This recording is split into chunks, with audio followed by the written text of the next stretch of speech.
I got the invitation to go on this Armed Lutheran radio show, though. You know this guy? Have you seen this? There's two things that I would like to say that make me feel safe. Number one, the fact that there is a radio show called the Armed Lutheran Podcast somewhere in the world. That makes me feel safer. And also that there is a man whose name is Zach Lesher, who I only know from the Facebook, but he hangs around on the Table Talk Radio page and some of these other pages. And the dude is like the size of about 7 dudes. I mean, like if you took my muscles and you muscle triplicated them twice, I would not be as big as this guy. I mean, I thought his cover photo was a picture of the Incredible Hulk, but it is actually a real life picture of the dude. You discovered I'm on Facebook. So anyhow, that guy's existence and his Orthodox Lutheran confession, and also the fact of Lutheran Armed Radio, makes me feel very safe no matter where I am in the world, including Israel and Germany. All right, perfect.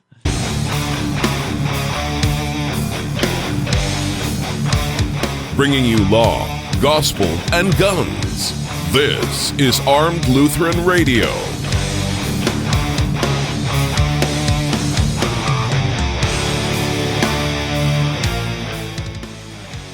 Hey folks, welcome to another episode of Armed Lutheran Radio, a show about guns, hunting, competitive shooting, the natural right of self-defense, and what God's Word says about the issues surrounding gun rights and gun ownership. I am your host, Lloyd Bailey, the Armed Lutheran, and this is episode number 488. Thank you so much for making Armed Lutheran Radio a part of your week again this week.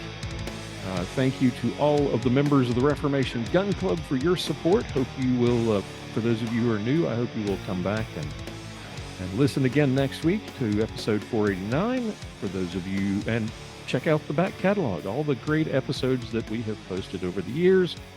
And for those of you who are members of the Reformation Gun Club, thank you so much for all of your support. Today is our June online hangout for 2026. And we are going to be hanging out with some of the people who help keep the lights on, members of the Reformation Gun Club, the people who want to see the show continue, put their money where their mouth is, support the show through their annual and monthly contributions. And we certainly do appreciate every one of them. And if you would like to become one of them, check out reformationgunclub.com. Or go to the website and check out, there's a Reformation Gun Club banner about halfway down and a big button that says contribute to the mission. Sign up there. It's all done through Give, Send, Go. And whether it's $1 a month, $1 a year, $100 a month, $100 a year, we can dream.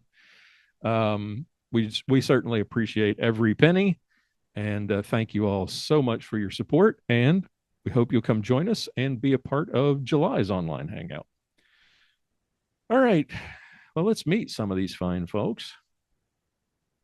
Bring everybody in here.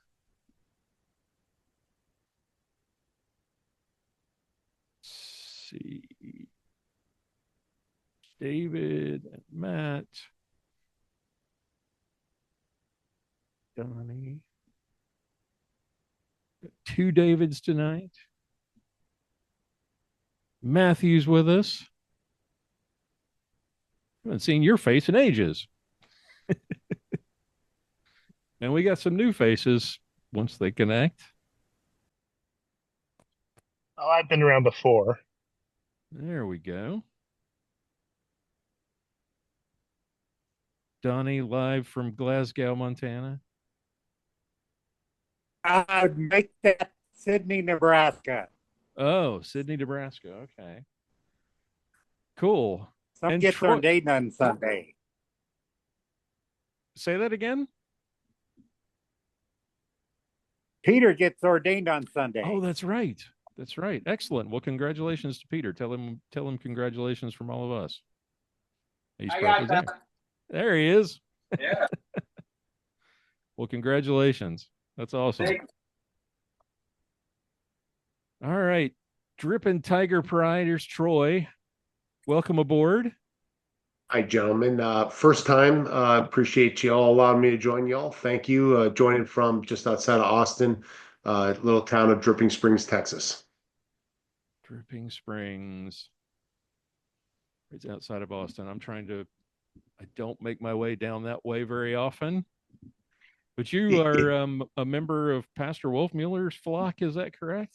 That would be correct, sir. Please don't hold that against me. But No. yes, that would be the case. No, we're very, very, very happy with Pastor Wolfmueller, and we've been very blessed at St. Paul and Austin. If y'all ever get a chance to come down and visit, I encourage you to do it. Our church is exploding in great ways, and we're trying to do great things down there. So, and Lloyd, I don't know if it's the time to say this or not, but my interest is to have a conversation around church security. I don't know if any of the brothers here would entertain a dialogue around that, but as an elder in our church, I've taken on that task with our advisory committee on trying to figure out what's the best way to do it for our unique situation. And I've had a chance to interview a number of the other churches in our area and then some non-Lutheran churches as well, just to see how they're doing it. Right. Very, very interested in the feedback from the collective group here, your experience, all the conversations you've had. I'm new to Arm Lutheran Radio, been on it for about a couple of months now. Gentleman from, I won't mention his name, he didn't give me permission, from a church in Georgetown, told me about your podcast. And Lloyd, I've probably listened to at least 30 podcasts now since I discovered it. So it's wonderful. Thank you. Awesome. I appreciate it. Well, welcome Yes, sir. aboard. Thank you.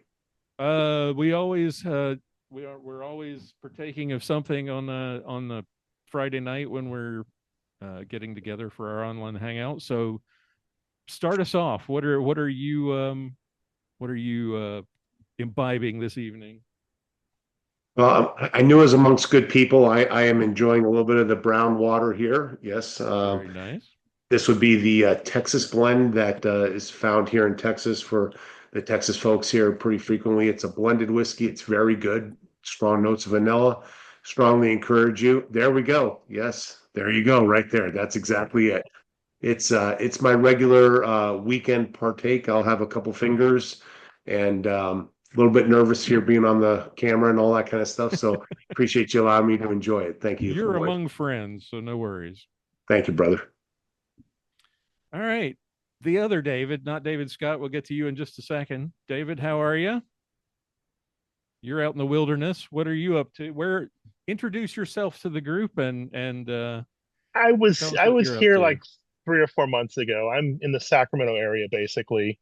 Although this picture is from further up in Northern California, in the coastal mountains, where my grandparents have some property.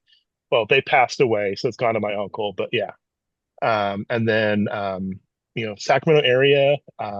I was not raised Lutheran. Came to Lutheran church probably I was baptized in one of the local congregations here about 3 years, almost 3 years ago now. Okay, so. Excellent.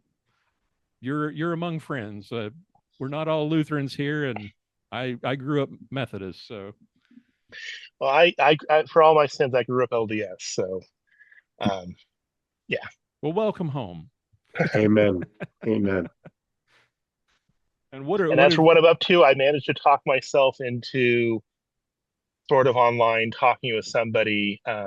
The traditional black powder lube is 3 parts lamb tallow, 1 part beeswax. And in a discussion, someone pointed out that one of the companies down in Texas that does a lot of bison products makes a bison tallow mix. It's 3 parts tallow, 1 part beeswax. So I'm supposed to give it a try at some point in the future, see how it works for black powder, because they actually sell it as a waterproofing paste. Okay. Wow. Good to know. Very cool. All right. And are you partaking this evening? I am not. I am actually. It's only 6 o'clock here. I still have some more work to do this evening. Right. So, a little early. All right. Well, let's slide on over to the other. Well, no, we haven't seen Matt in forever. Let's get Matt on here. How have you been? Evening. Doing well. How about yourself? Doing well. Looks like you got started before us. Yeah, it has been a long week. We just got done with our vacation Bible school, and I was the music director for that. So dancing to the same 5 or 6 songs for 2 hours a night. Cheers. Yeah. Cheers. Absolutely. God bless you, brother. for those in the group who are not familiar with me, which is probably all of you, I am a lifelong Lutheran here in Southwest Missouri, and I am actually currently in the process of filling out an application to become a second career minister going through Concordia St. Louis. Excellent. Awesome. And tonight's beverage is a homemade margarita. That sounds awesome. That sounds excellent. Well, good to see you. Good to to have see you back. David knows all about the music. How have you been, sir? Looks like we're ready to eat. Oh no. We cannot hear you. You are not muted. Let me get Stuart added in here while you work on that.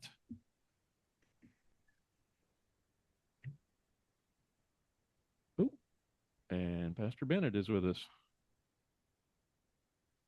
I was watching one of your videos, Stu, sitting at the ballpark. I wondered if that's where you were, if you were going to miss tonight. But Well, I noticed it was 5 days ago. yeah, well, we just got back from our walk, All right. Hey, John. but I go find my cigar and a drink. Howdy. How are you? I'm doing pretty good. You're all very festive tonight. Have you been doing VBS? No. Hawaiian shirt that my kids got me for Father's Day. Very good. So I actually like Hawaiian shirts, just not the theology that comes with the shirt that most guys seem to espouse. So you won't find me wearing a Hawaiian shirt on Sunday morning. I'll just put it that way. What are you drinking tonight?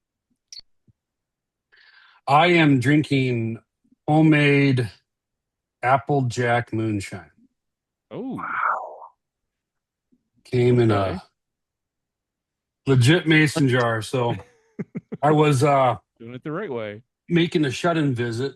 And well, not a shut-in visit. I was making a visit to a couple. Wife was about to go through a double mastectomy. And her husband has for years been running his own still, which is now illegal in Minnesota. So I don't know what the statute of limitations is on that. But it's strong stuff. I'll just put it that way. It's 60 proof. So. Ooh, holy cow. Yep. I add just a little bit of water to it, and it actually broadens out the flavor profile, makes it even better, and lets you drink more of it and still get the same effect. I had moonshiners in my family tree at some point. We never did find any of the old stills, but they show up in yard sales every now and then. Very cool. Yeah, the commies in Minnesota it was illegal except for hobby purposes for making your own fuel. And you can make your own alcohol fuel. And any equipment you had to be serialized. The state government had a record of what equipment you had legally purchased, and they could at any time inspect your home. And so you can imagine that really cut down on the number of people that were, even for hobby purposes, who wants to jump through all those hoops. But yeah, it's legal to distill it now as long as you're not selling it. Okay. So, like that. Sounds good. Speaking of Father's Day and what I'm drinking, I haven't even opened it yet. This was a Father's Day gift. Lindemann's, I'm assuming it's not pronounced framboise. Framboise lambic, yes. Is that the raspberry? Yes. Oh, it's good. Yes, it's good. Right. It's good, and it's a very specific type of. It's kind of between a beer and a liqueur. When I was to explain it, and I didn't quite get it. When I was in college, the only place you could get it was Trader Joe's. But they've got it here. I haven't had it in years, to be honest. But it is only brewed in a very specific region in Belgium where a very particular type of, I don't know if it's a plant or a type of bacteria or something that's used in the brewing process. So it's good stuff. Doesn't smell like beer or look like it. Very fruity. Wow. Yeah, not what I was expecting. Yeah. It is good, though. All right. All right. David, have you got your audio figured out, or? Yeah, I'll just go old go. school. No headset. There we go. Anyway, can you hear How me are okay? you? Doing Yep. well. Doing well indeed. You mentioned the music thing earlier. I just checked to make sure I was correct. One of my very good friends is director of parish music at Mount Calvary Lutheran Church in Warner Robins, Georgia, which is just about the closest place to me that follows your particular brand. Okay. Anyway, he's a dear friend. I've sung How with far him, is and he Warner with me. Robins from Kennesaw? Hour and a half. Okay, not bad. Yeah. Dear friend, sung with him many times. He has sung with me many times.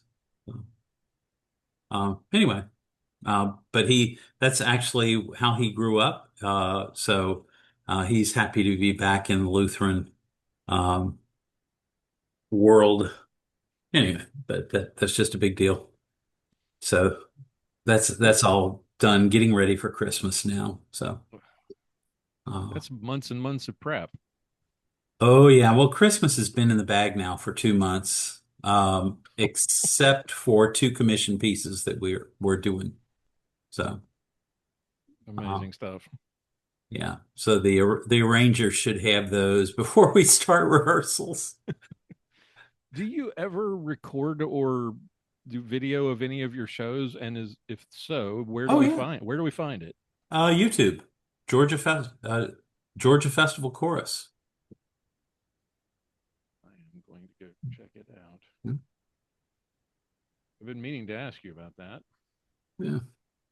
All right. What are you imbibing this evening? Anything? And nothing, just a little soda with a little fruit juice in it. Nothing exciting. Nothing exciting. That's Donnie, how are you, sir?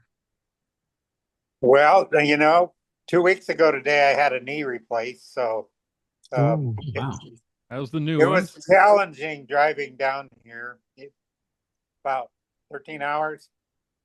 About 13-hour drive. We took it over. We left yesterday afternoon and we got here about noon today. We're actually in the Mountain Time Zone here in the Panhandle of Nebraska. So I can't abide in anything right now. And Peter's had his quota for the week. He's drinking yours for you. Well, no, we actually just sat down for dinner, not about the time you started, and I just wanted to come in. He doesn't have Wi-Fi yet, so I'm on my cell phone. So just say hi to everybody, and then I'll probably hang up, but it's good to see everybody. Good to see you, Donnie. Take care. Congratulations again to Peter. Blessings to you, Donnie. Hey, Peter. Yeah. Okay, guys. Thanks. All right. Good to see you. Yep. All right, Stu, have you found what you were looking for? Well, I'm making a Sazerac cocktail. It just takes a while. I got my rye and I got my brandy in it. I just need to and the simple sugar. I just got to put the ice on the whiskey and then take the absinthe and coat my glass.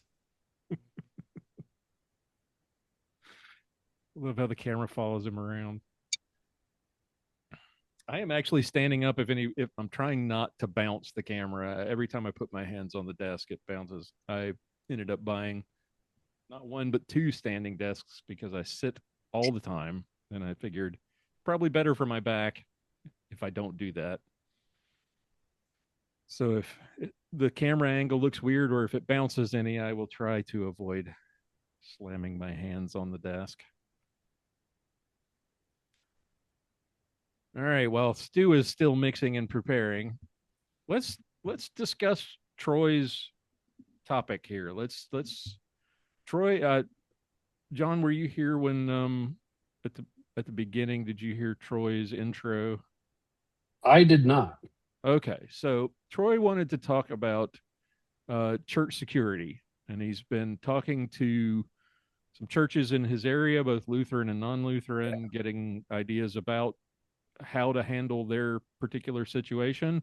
And he wanted to kind of throw that topic out here and let everybody stir the pot a bit and see what ideas and info we could share with him that might be helpful. So, Troy, any specifics you want to kind of throw out there for us to? Maybe what I'll do is thank you, Lloyd. I appreciate it, and again, thank you, gentlemen, for welcoming me to be here. So our church is in downtown Austin. So for those of you that know Austin, we're just 2 blocks north of the UT campus, right on Red River. So it's very much a city church. In terms of the history of Missouri Synod churches, it's the mother church for the Austin area, but it's not the first church that actually Missouri Synod, or the lineage for Missouri Synod, came from the Wendish that came over a little bit further east from us, Giddings area, where the painted churches are, for those of you who are Texas bound and never want to see that. So St. Paul is a very old church. It founded Concordia, Texas, all this kind of good stuff. We are on our 3rd campus, and the church itself is very much designed like Wittenberg Castle. So, I'm sorry, Erfurt Castle, if you know your Lutheran history. So from the outside, it's actually very well secured. And when they built the current campus in the 50s, it was modeled after a lot of the typical transept, cross design. But our narthex is extremely small. You have to access the narthex through stairs and through 2 very small entrances. And because we're in the city of Austin, we have a lot of challenges with homelessness. We have had threats, not specific to St. Paul, but we have had threats that have come across that have said there are going to be attacks on Christian churches at different times in the not too recent past, where we've had to look at that and be concerned. We've had unfortunate incidents during the week where people have come for choir practice, or staff is leaving at a certain time. And, it's an urban church. So you have homeless and other people hanging around, that kind of stuff. So we've done a lot.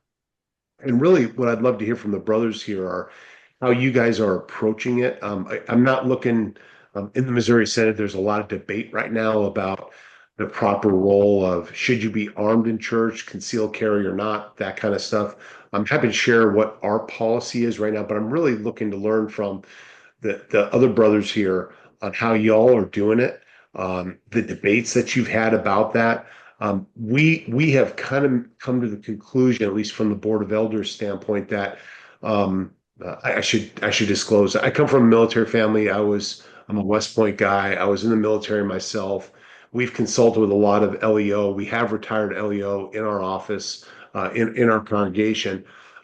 We have very poor angles of fire, angles of sight, the ability to control ingress and egress because of the odd shape of our narthex. And so we've decided that having a uniformed or ununiformed officer probably doesn't make the most sense, especially knowing that we have some people that choose to carry concealed in our congregation, and we wouldn't want to have the situation where you have an officer that chooses to engage a threat, and then they can't engage, or they need to know to stand down accordingly, differing levels of education, that kind of stuff. So our policy is we lock our doors, our narthex doors, during service. It's a very difficult thing to have to do. We have to have additional staffing from ushers and elders in order to be there to open the doors for when people are coming in, because there's always people coming in late or people have to run out. And we're a growing and thriving church. So we'll worship 500-600 on a Sunday between our two services. And so it's a lot of coming in, coming out. But we have policies for assessing backpacks and other things, lots of visitors, because Wolf Mueller is a very popular guy. I would just love, gentlemen, if you have ideas, thoughts, the debates that you've had in your churches, I would love to inform our board of elders as we explore this on what the best way to do this is. And I'm happy to share some of the research I've done in the Austin area for whatever that's worth, the way some different Lutheran churches have done it and some of the other urban churches for those of you that are in city-based churches. Thank you, Lloyd. Is that good introduction, I hope? Perfect. I'm going to assume that your policy, congregational policy, is that concealed carry is fine. We do not have a policy for or against it. Okay. Yes, sir. Yeah. Okay. Yep. Exactly. I'm going to open it up to the floor and let anybody jump in here who has. I knew Tim would be one of the first ones with his hands up. How are you, Tim? Good to see you. Tim knows a lot. Sorry I was late. We were getting ready for ARRL Field Day, which is a big ham convention nationwide where we set up radios and have a party. And it's like, there's a lot of technical setup. So I just got back from that. Anyhow, to get to the subject, if you've never heard of a fella named Ed Monk, that's EDMONK, Ed Monk. If you have not heard of him, go to YouTube. He's got some, I guess you can say, teaser videos there. He's got one that shows not only the need for armed and trained citizenry in places of worship and schools and so forth, but also how to get there. Your people need to be trained. If you have an official process, like an official security team, I advise you to get with your local sheriff's department, I suppose, if you have nothing else, and ask their recommendations. However, if you do have a team that carries, absolutely get training. If you got to pay for it, it's usually about $275, $350 a day, depending on where you go. You take 2 or 3 people. The whole team doesn't have to go, although they're certainly welcome. But you get some people who can learn and then teach later on. And you're not just training how to shoot. You're training decision making. You're training looking for suspicious people. What is suspicious? What does weird look like, and what does dangerous look like? And know the difference between the two. But I could go on all hour about that, but I won't. But anyhow, there's a bit for you. Ed Monk, absolutely watch his stuff. Tim, thank you so much. If I could ask a follow-on question, we've consulted our insurance, and for us to have a formal security team would change our liability significantly. So that's been part of the research that the elder board has done to try to say, does this make sense or not? At this point, it would triple our insurance, is what we've been told, if we had a formal security team that's like that. Have you heard of that before? Because I concur on the training, and what we've tried to say is we encourage people, if they're going to carry, get training. We do regular active shooter type training in the congregation, but we don't have a security team. We just have the security advisory board. That's what the one lawyer that we've consulted has said to do, so we don't cross that line. Have you heard that before from other? Here's a question for you, and that is, during an incident, you have a surprise attack by an armed assailant. Would you rather have a single-digit casualty count or a double-digit or larger count? And the reason I say this is because if you're going to wait around for the cops to show up, there's an average of 6 casualties every minute. And in the beginning of an attack, there's more because people are concentrated in one spot. They're not expecting it. By the time the first 30 seconds or so, people have either panicked and fled, or they're not around to flee anymore, whatever. Don't want to get too terribly morbid in this, but does your insurance company rather pay for liability of, say, 15 people or 2? Yeah. Thank you, Tim. Excellent counterpoint. We haven't had that conversation with them about that. We have, without giving too much, I would just say a significant, when I say a significant number, more than 1 or 2 that do carry in each of the services, concealed, that do participate in training and at least one retired or off-duty LEO in each of those scenarios. So we've kind of relied on that as our baseline. But that's a really good point right there to go back and say that to explore that. Most LEOs, I'll tell you what, they train twice a year, and that's when they do their quals. That's it. Okay. There are some civilian, to say, people who are trained who are not only much more accurate, but they're also better decision makers. They know what to look for. They watch the hands. They watch the face. They look at the entire person. They know what's behind the target. Okay. We look for things like that. Cops don't. I mean, they're going to pull out their weapon. It's got a red dot on there they probably haven't trained with, and they're just going to, mag dump on the guy. So, yeah. Thank you, brother. Excellent comments. Thank you. I know there is a training group down near you that I've got some familiarity with. KR training, I think.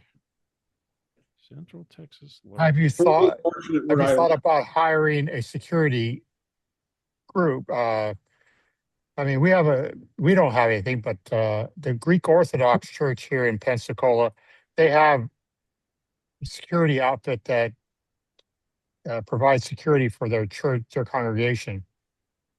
That might be a way to get around the insurance scheme thing. And then, I don't know. But I'm in Pensacola, not Austin. It's not that big. Or is it? So, yeah. So we benchmarked, there is another large Lutheran congregation in Austin that does have unarmed security teams. They're not law enforcement. They are a security team, rent a cop, if you will, or rent a mall cop kind of thing. And that is one of the to-dos that we have, Stu, is to try to find out if that would impact and trigger their additional liability. So for those of you guys that don't know Travis County or Austin is the blue dot in the state that is red. Right. So right. we're in the middle of Travis County. Travis APD Austin Police Department has a very doesn't have the best reputation. Travis County has a better reputation. Other churches that do have law enforcement use Travis County and are much happier about that. But I didn't research that, Stu. That's actually very valuable. If we had an unarmed person or maybe somebody with a less than lethal solution or something like that, would that trigger the changes in liability? I haven't researched that. That's an excellent point. Thank you very much. It's exactly what I was hoping to understand, brothers. Thank you. Absolutely. David, you raised your hand. You had something you wanted to add, I think. I was just going to say, when it comes to that conversation with your insurance company, they need to remember you are in Texas. It is a constitutional carry state. Yeah. And there are, even if you don't, there are, regardless of the policies you set, and yeah, you can put up a 30-06 sign, but people are going to ignore it. They do. I know they shouldn't be. That's a discussion that Lloyd's talked about several times, but the insurance company needs to be aware that even if you don't have an armed security team, there will be armed people showing up.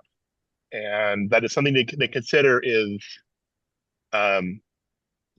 that's just, I was going to throw that out there with the conversation. Hey, Troy, one more last thing, and then I'll shut up. And that is, in the entire history of mass shootings that can be recalled in the United States, an armed citizen has never shot the wrong guy, whereas police have. They turn up, they don't know the story, they see a guy with a gun, they take him out. Oh, he was defending us against the other dude in the other side of the room you didn't see. All right? It has never happened.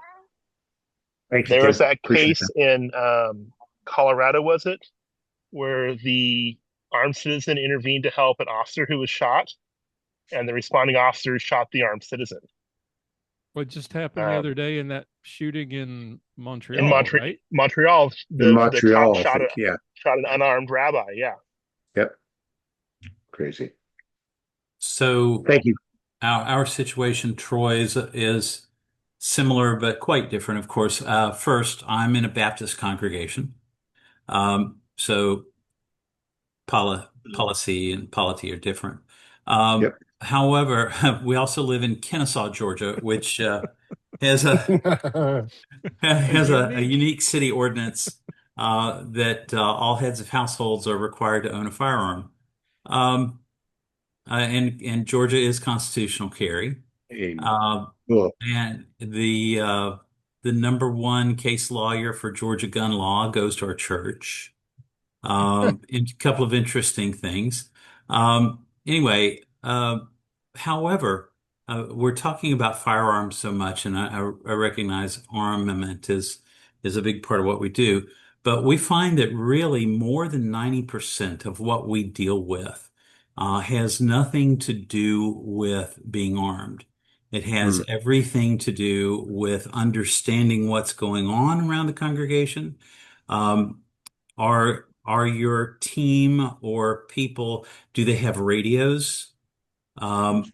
This is the number one tool that we use to keep everyone going. So that if we see someone moving in the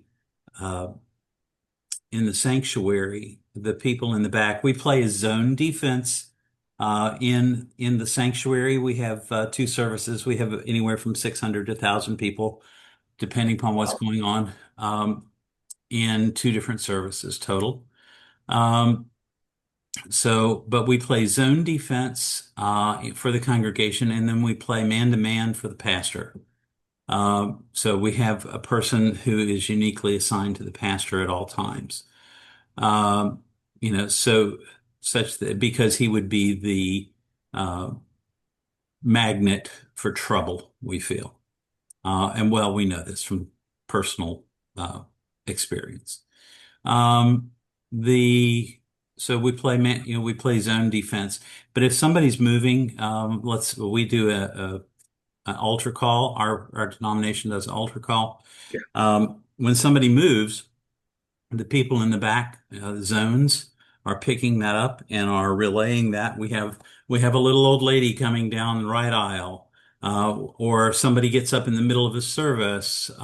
We have some people who are known to us, and we might say, Jack is here again this Sunday. He's in the middle on the right. Somebody please go sit with him.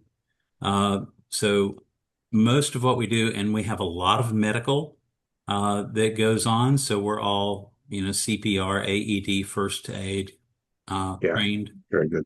So we have this. We do have a rent-a-cop. We have found that parking the police car in the parking lot in an obvious space. Our campus is sort of wide, so they actually move the car between the early and late services so that we get the maximum. We get the maximum play on just that kind of presence.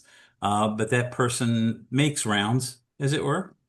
Although they're quite welcome in the service, and some of them, we have about probably 6 or so people who rotate in and out of that from our local police department. And they all love to be here because it's an easy duty. We don't make them run around, do physical things or anything. And we've not had any incidents since they've appeared. But we do train. Our people are all individually insured because our church insurance will not cover us all as a group. Thank you. So each of us has, for example, U.S. Law Shield, those kind of things. So we're all individually insured. U.S. Law Shield is one of the few that does cover you if you are on a church security team. Not all do. So we train. As a matter of fact, we're going out tomorrow morning. And so we will be running the Georgia police officer standards of training qualification tests tomorrow. So I'll be administering that. It's a 30-round course of fire. Tim, you're correct. I don't know how many of the police officers can actually do that as well as the folks who actually enjoy shooting. Although we do have one guy in our local department. My wife and I are very involved in the Glock Sport Shooting Foundation, and he's all into that. He has a million questions every time he shows up. So he enjoys it. So he's better than average, I would think, especially as far as interest and doing things properly. So, that's what we do. We also have a church school, that has its own challenges. Yep. And so, because that definitely impacts the law, in the state of Georgia. So it's, kind of thing. But, Tim is quite right. Check out Ed Monk, KR Training, Lloyd, I've heard of. There are a lot of good training places. On Facebook, there are a bunch of church security groups. There are Substacks about church security. There are a lot of resources now. David, that's a great point, by the way, Thank you. about the medical not being overlooked. That because Yeah. almost every church that I've been in, we've had a situation like that where you had it didn't have to be some guy breaking in and you have to shoot him. It's just somebody has a heart attack or somebody passes out from the heat or Yep. whatever it is. It's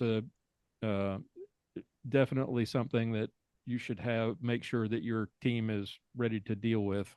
Well, and a couple of things in there, is not only do you need to be ready with medical, you need to be ready with medical in spades. We've had two at a time happen. Wow. Two events. Somebody can't breathe and somebody is having heart palpitations. We got to get them both out of there. More than half of the time, we can get people out of out of harm's way before it disturbs worship. So, there's also another church in town that we have worked with. They're much, much larger than we are. They actually have people who are trained how to remove people from pews, and they call them the body snatchers. Okay. And it's a Perfect. team of young weightlifting men who have been specially trained for this event. I just think that's the best thing in the world. I'm thrilled to have met them. Another issue along there that is of particular interest is just went blank. I'll think of it. David, do you guys lock your doors during services or do you keep them open? Oh, yes. Yes. So we have, oh, Lordy, something like 20 something doors. Yep. And all of them are locked except for the one. Well, if a door is not locked, it has an armed person actually, stationed there during service. So all the doors except the absolute minimum necessary for that constant ingress egress, all of them are all locked all the time. And that was a cultural change for us. We had a lot of people who actually had the codes. We had, coded doors. They weren't fobbed. Yeah. And it got to be a joke in the entire community that you could get into the Valentine door in our church because the code was Valentine's Day, 214, kind of thing. And everybody in town knew it. And changing that was a major cultural shift. And we had, so a lot of the things that you'll have to deal with are cultural shifts. Why is this door locked? Why can't I get into the choir room now? Why can't I get backstage into the baptistry area? Why can't I have to go around to the front now because Yes. I can't go through the. Yep. Yeah, I our can't church get in to North the Carolina had that problem. Yeah, and for a while it's why can't I get to that bathroom? Yes. That makes sense. There were some of them, and now that particular door has been changed and remodeled, and and now they have access to the bathroom again without a key fob. But and now it's all fobbed, electronic, and records, audits can be made of who's coming through when. We have video. We have video policy about who can see it and who cannot, and when. And so there are 15, 20 cameras around the building. Nice. watching the hallways. They don't get looked at unless there's an issue. Um, so, um, Also one of the things in training people is, especially, so I had a particular lady ask me, we were in a downtown area. I think we were in downtown Dallas at the time. We were working with a homeless mission, and a gal asked me, how do you know whether you can deal with, she's a super compassionate person. How do you know whether you can or cannot help this person? Because we had somebody actually had approached us while we were on the street that night, and I turned them down very flatly. And so two things there. One is, have you heard of fog? Fear, obligation, and guilt. So No, sir. if anyone approaches you with that approach, making you fearful, making you feel obligated to them, you're a Christian, you have to do this, or guilt, sort of the same thing in that case. But you did all of this, and sometimes we see these in racial biases and things of that nature. So fear, obligation, and guilt. So if you identify fog, that's typically that's not a place where you need to be exhibiting compassion. You may need to deal with discipline or discernment there. The other is just simply if someone approaches you and says, I need $10, that's a very different thing than if they approach you and say, I'm hungry. If they define a problem and they're willing to accept God's intervention in that problem, then you can help them. If they have already defined and they have a solution and they're trying to get to their solution, not God's solution, then again, that's something where discernment and discipline may be necessary. Hey, David, there is a rule of thumb about people approaching you, and that is number one, if they're strangers, and number two, if your gut says something about them, and even if they just try and get within arm's reach of you, they are dangerous. Yes. And you have to keep that assumption. So I've had instances where someone would come up saying, hey, have you got the time? And he was coming toward me well within arm's reach. And I back off and go, hey, I can't help you. And I walk off. And you say it loudly and forcefully, and they'll go away. Yeah.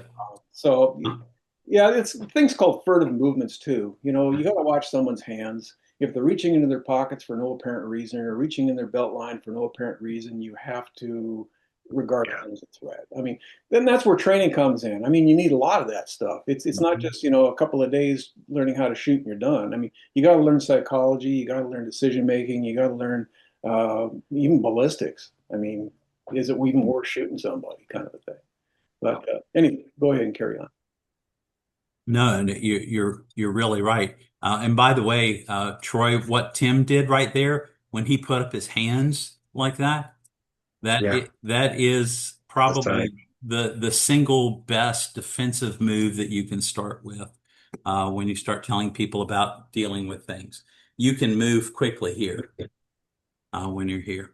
So, a lot of different kind of things like that. Just a little funny thing, the second week that we had radios, we have 2 elevators in our campus. And the second week that we had radios, the newer of the 2 elevators trapped somebody in between 2 floors. And so our team, we called 911, told them to approach silent.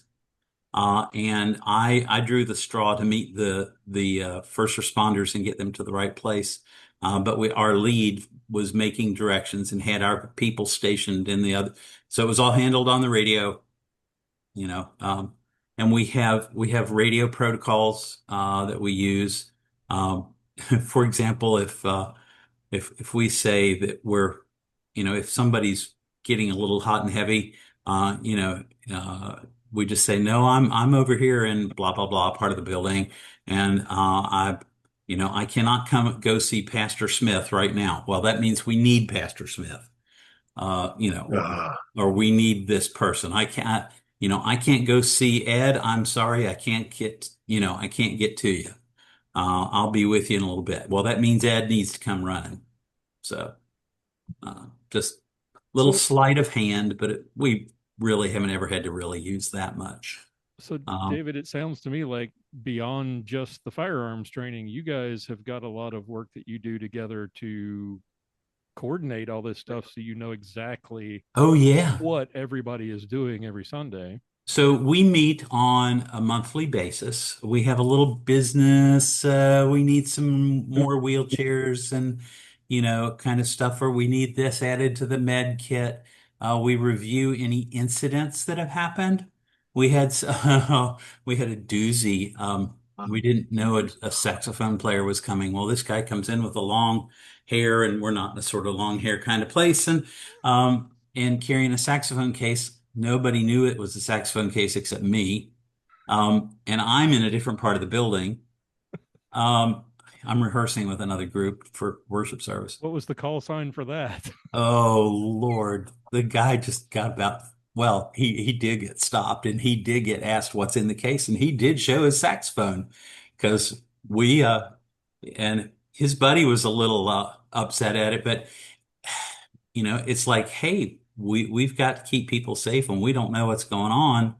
Can you please show us what's going on? Well, he was there for our Filipino service, and to play saxophone in the Filipino service. And I had seen him earlier, and I didn't think at all of it because I saw it's a saxophone case. I know what a saxophone case looks like, and I didn't even think that we have 18 people on our team. I didn't even think the other 17 people have no clue what that is. So they I'd already seen it, but they stopped him. The other interesting thing, if you get a chance, we worked with a company called Strategos out of Florida to do some of our initial training. I'm not having good luck getting back in touch with them. That was like 3 or 4 years ago, 5. But one of the we have had another group, can't remember the name of it, but they did a lot of, Tim, you were talking about the decision-based training. They did with some really great exercises. And we also learned how to manage a firearm in a crowd. Tim, you'll be familiar with position Sewell and the temple index kind of things. Yeah. And so we learned how to do all of that. And it's very, very useful. So well beyond basic training. So. I've taken 4 pages of notes. Thank you. Excellent comments. I sincerely appreciate it from everybody. Thank you, gentlemen. We're meeting tomorrow for live fire training and a picnic. So, it sounds like fun. Picnic. Food and firearms. Awesome. Yeah. Well, there will be some clay shooting and a few other things besides the training. So just like go have a big bang and picnic. We're all looking forward to it. We do it a couple times a year. There was a time where I was getting the resistance locking the doors when service started.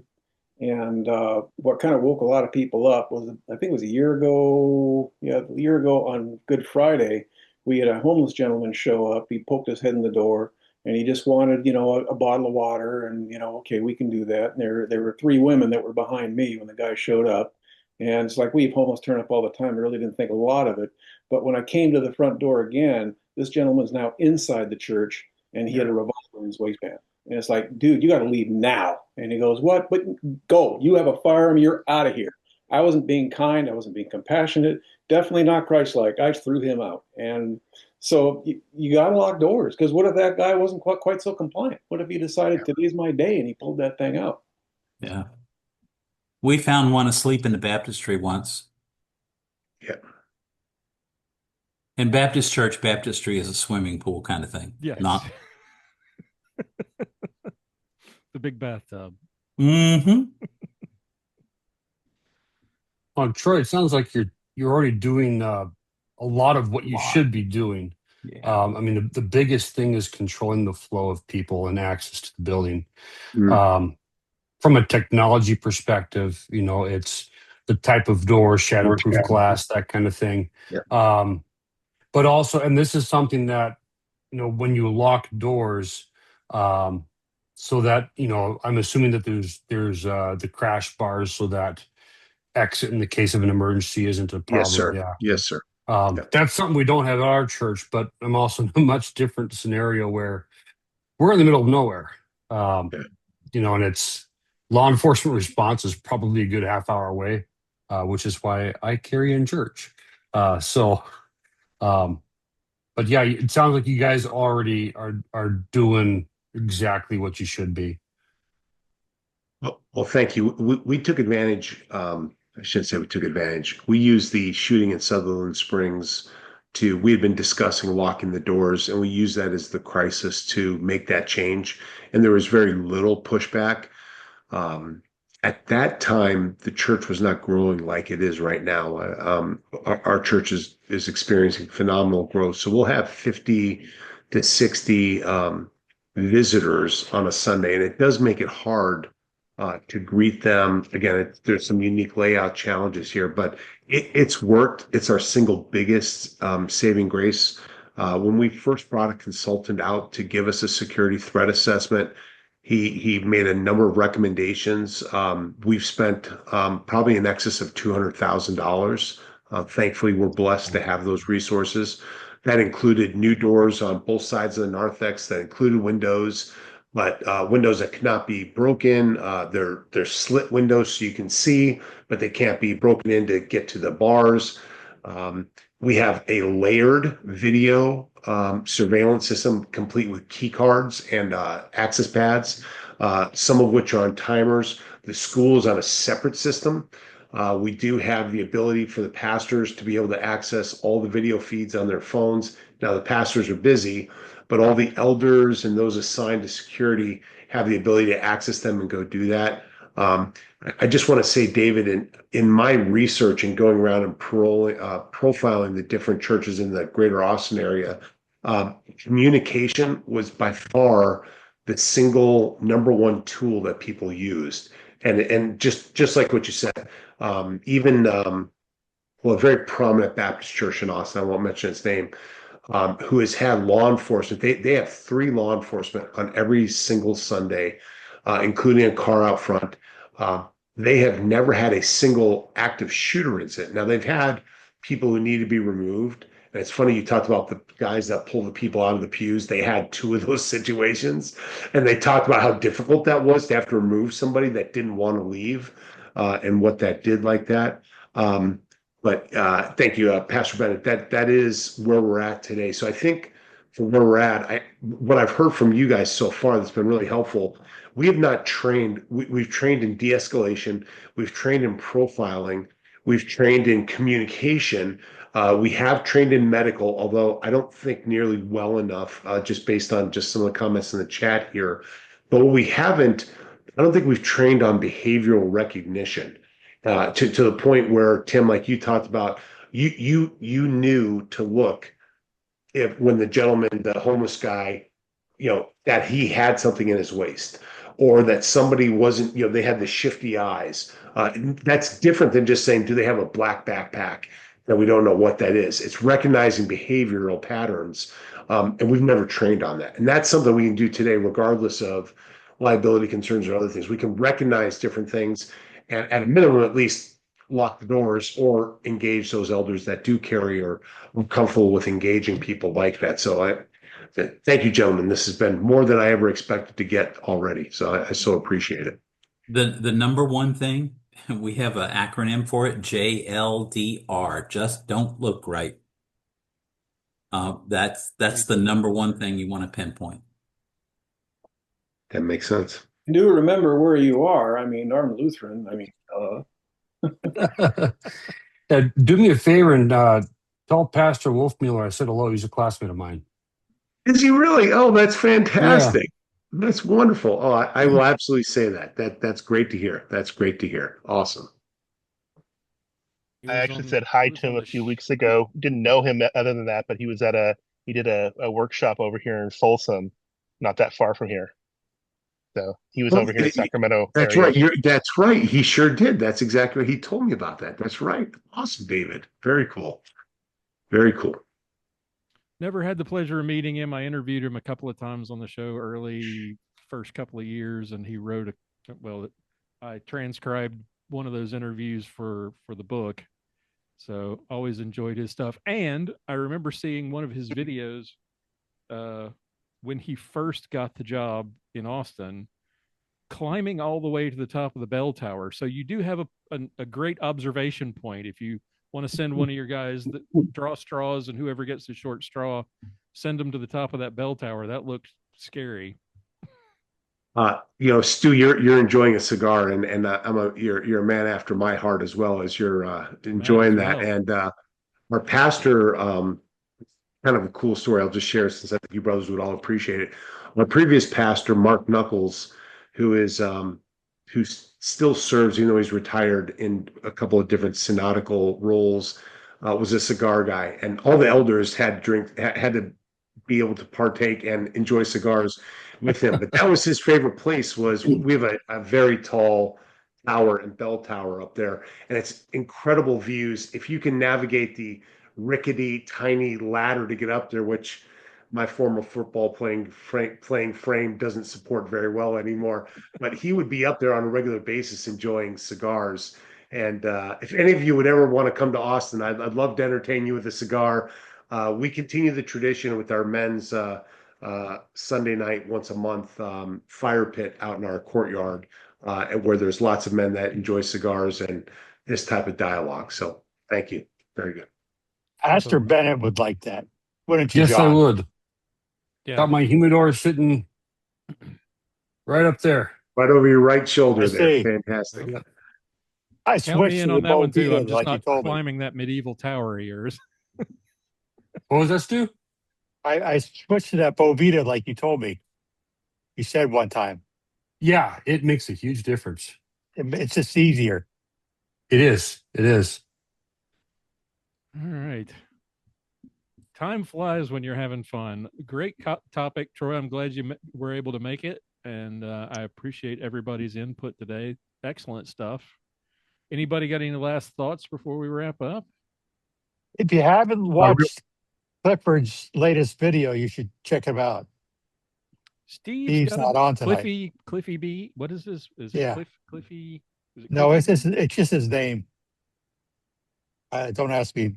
I just looked it up, but I don't remember. I'll put a link in the show notes.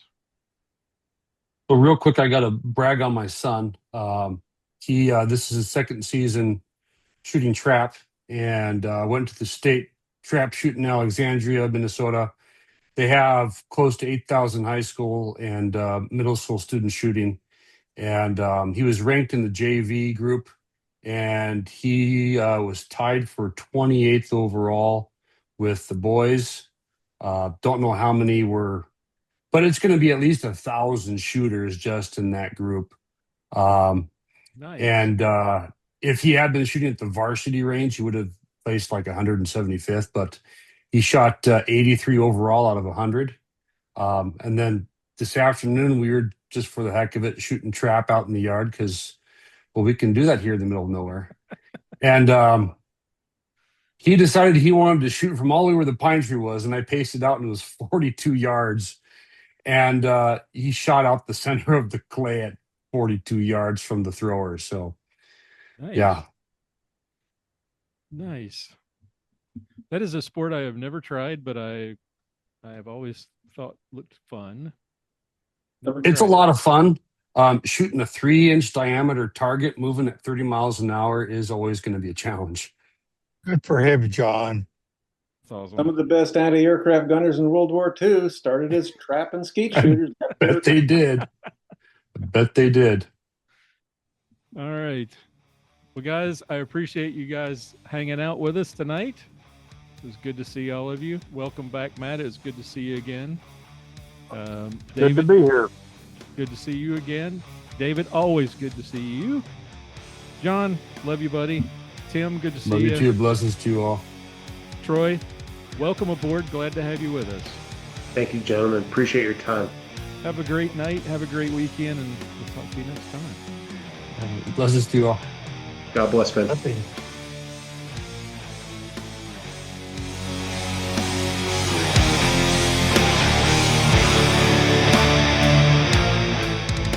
For show notes, be sure to visit our website at www.armedlutheran.us. Check out the Facebook page, The Armed Lutheran, or join our Facebook group, Fans of Armed Lutheran Radio. If you like what you hear, please leave us a comment on our feedback page at armedlutheran.us/feedback or a review on iTunes and let us know what you think. Thank you for listening to Armed Lutheran Radio.